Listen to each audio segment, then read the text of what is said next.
Hello everybody, and welcome back to SheffPlays Zombie Critique. And in today's video we are talking about Outbreak and Cold War. And we'll do the usual pros, cons, rating, review, recommendation, and call it a video. So without further ado, let's get right into it. Some of the pros are the exploration. The maps are generally really big. The only ones that seem a little smaller are Armada and Ruka, which is the one I'm on now. And even then, they're not tiny. They're still decently sized, so there's a lot of places to explore, a lot of routes you can take, and ways where's to go, I guess. Next is the maps themselves. There is a decent amount of them. I think there's like 6 or 7, which doesn't seem like a lot, but with the amount of running around you have to do, whether you choose to do the side objectives every time or just the main objective, then it really does exploration alone, and it can take up a chunk of the gameplay. There is a lot to do because there's chests to find, there's little secrets everywhere. All maps have everything you need with the upgrading materials and the pack-a-punch, the perk machine, the Wonder Fist specifically, and it's just there's enough to do. Like side quests included. Sometimes you'll get the random ether orb that you have to take out and it'll drop stuff along the way. So yeah. The side objectives throughout this are completely optional. It doesn't force you to do them, it's just nice too for the extra points, or like this one I'm doing now will give you a wrench to upgrade the rarity of your weapon, making it stronger. But again, those are completely optional. You can skip right over those and just do the main objectives. That's not something I recommend because it does seem to make it tougher because you're not able to set up as well like that. And it prolongs game time. Like, overall, not just the side objectives or anything, it is a prolonged experience. So if you're starting Outbreak, it's probably a good idea to make sure you have a decent amount of time to spend in it, because I've spent upwards of like an hour in the first map alone just setting up for what's to come and how far I'm going to go. I got lucky enough to get 4 decent perks. I only purchased the first one, the other ones came from side objectives. But it takes a long time. I could probably finish a 20-round game of zombies faster than I finished the first map in Outbreak. Next is vehicles. Vehicles are all over the maps, no matter what map you're on.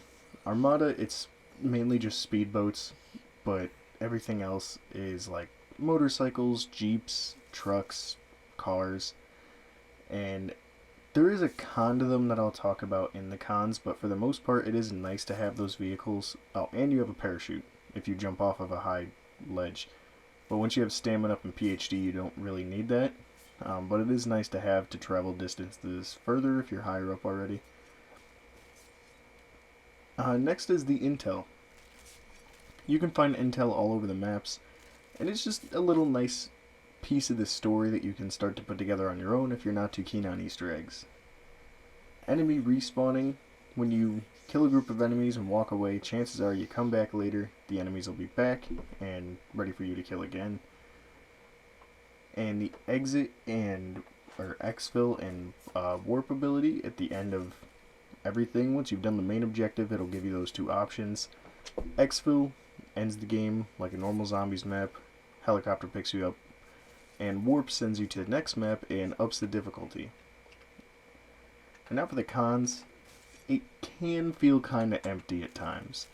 Zombies do respawn, and they are in like specific locations, but when you're going from like point A to point B, it can feel a little empty, but for the most part you're usually so focused on what you're doing next, you don't really think about it, but when you do stop and just kind of look, you notice it. And lastly is the vehicle durability.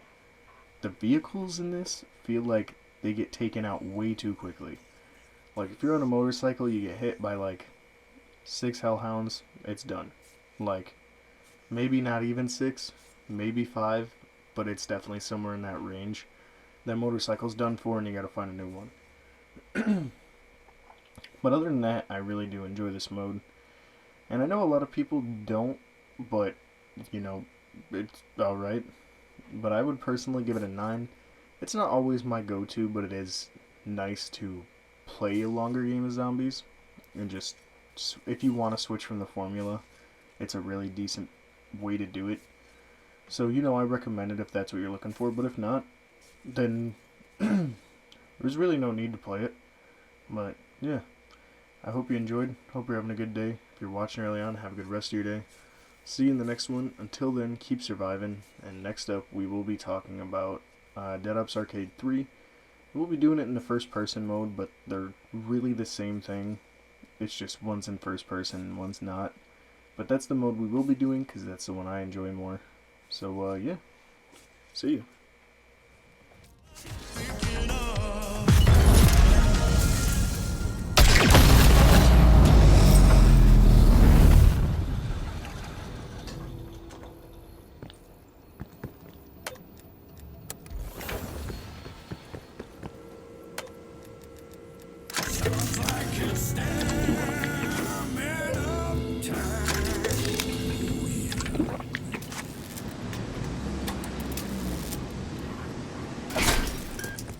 Looks like we've hit our runtime. Requesting exfil. Raptor 1 inbound. Get to the LZ.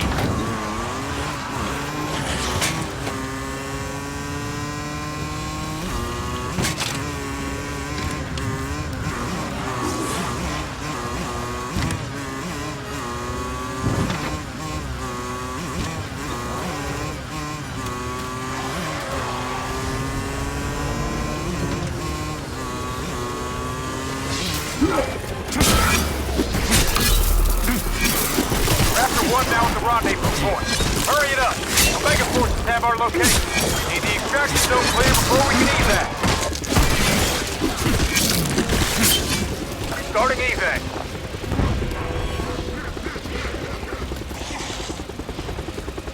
Exfil complete. Heading back to base. Good hunting. Requiem thanks you for your support.